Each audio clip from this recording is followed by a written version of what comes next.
എങ്ങനെയുണ്ടായിരുന്നു ദുബായ് ഒക്കെ? അടിപൊളി. പ്രപ്പോസല് പോയതാണ്. അടിപൊളി മാനേജ്മെന്റ്. പാപ്പിലോൺ മേ ബി അടുത്ത 2 ആഴ്ചക്കുള്ളിൽ ബഹ്റിൻ പോകും. തന്നെ അപ്ഡേറ്റ് ഉണ്ട്. ഹാപ്പി. ചേച്ചി എനിക്കെന്താ കൊണ്ടുവന്ന്? കുറെ ഞാൻ കാർഗോ വിട്ടടാ. അപ്പൊ അതിനകത്ത് എന്തെങ്കിലും ഉണ്ടെങ്കിൽ നിനക്ക് ഞാൻ തന്നിരിക്കും. Okay okay.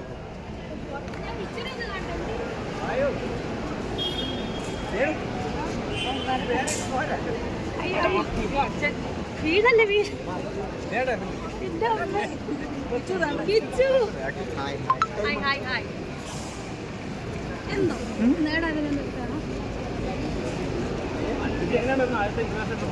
അടിപൊളി അടിപൊളി.